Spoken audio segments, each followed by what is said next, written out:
Before I start, I just want to say thank you to my parents. I'm not sure where the camera is. They're watching on the live stream, so I hope their Wi-Fi is working.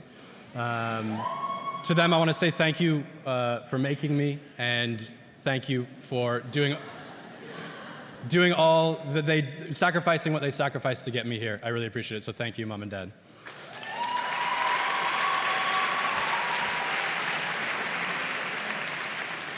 So, I am currently obsessed with two personal opinions. First, it is my belief that there is no mystery left in the world. I believe that mystery, wonder-inducing and innocent in its nature, has been replaced by confusion, which breeds guilt, fear, and then anger. However, second, it is also my belief that there exists a remedy to this confusion, a remedy which could possibly solve all the world's problems, and that is to judge all people through the lens of a dance party. To help you all understand my theories, imagine with me the 10 most important people in your life. Think about how you know their worst confusions, their biggest stresses, their hottest guilts, their deepest regrets. Think about how you know the unique cocktail of their life that confuses each one of them. Politics, careers, love life, identity, sexuality, bank accounts, siblings, parents, and friends. Take those 10 people and form them into a small circle around you.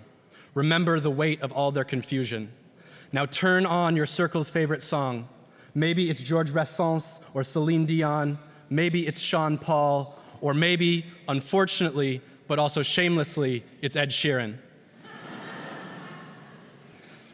As your circle starts to dance, watch how those 10 bodies that were previously riddled by confusion become, briefly and momentarily, filled with joy. Someone will be doing the twist move. Someone will be doing that weird move our parents do where they hold their nose and pretend like they're swimming, and someone else will simply be shaking their arms furiously above their head. In that dance circle, in that joy, we find a community of confusion, a safety net of similarity built from people momentarily overcoming. It is in that safe moment when our unique confusions are reduced to the shared act of combating them that empathy is born between one another. And it is dance party empathy, if pointed at all people and not just our closest 10, that I believe can solve all the world's problems.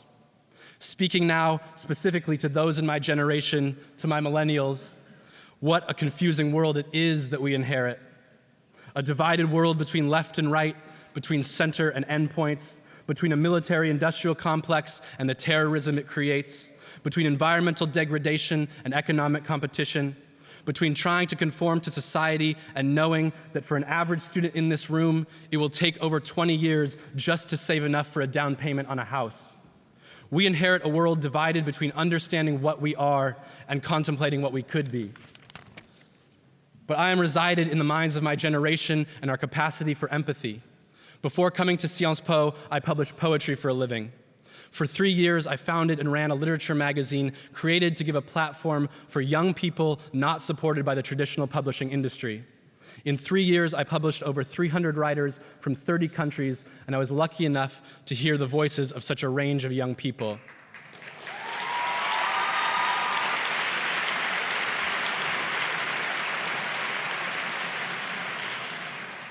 Left-wing young people and right-wing young people, absurdist young people and anarchist young people who had a lot to say, and what they said was confused. But the confusion in those poems and stories was built on a foundation of empathy. When I wonder why those young people helped me and my magazine survive for 3 years, I can only imagine it was due to the mutual understanding that magazine promoted. And so, when I decided to stop publishing and come to Sciences Po, I was happy to find more young people, confused young people, open to supporting, learning from, and being affected by their peers. When the Sciences Po administration asked me to write this speech, I was again confused. At first, I wanted to write about what we studied, maybe even why we studied, but all I could think about was this one class party at Lily's house in the beginning of our second semester.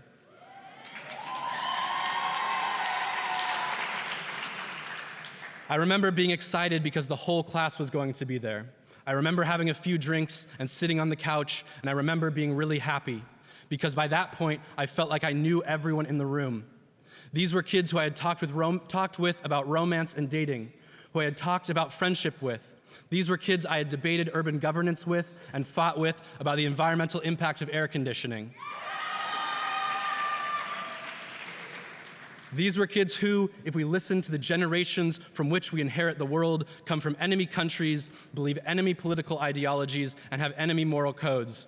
And yet these were kids who were just like me, confused about what to do with their lives and how best to enter the world. I remember looking around while some people danced and some people talked, and then I remember, I think it was Mathilde, walking over to the laptop, stopping someone else's song halfway, putting on Beyonce's Crazy Right Now, and every single person at the party getting up to dance. And I remember thinking how wild it was knowing every single person in the party was young, stressed, and confused about different things. I remember finding it even more wild that no matter how different we are, in our shared confusion, we are all similar.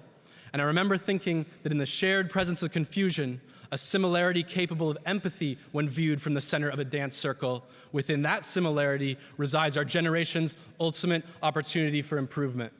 To my fellow graduates, congratulations on your achievements, and to you, an empathic good luck for whatever is to come. Thank you.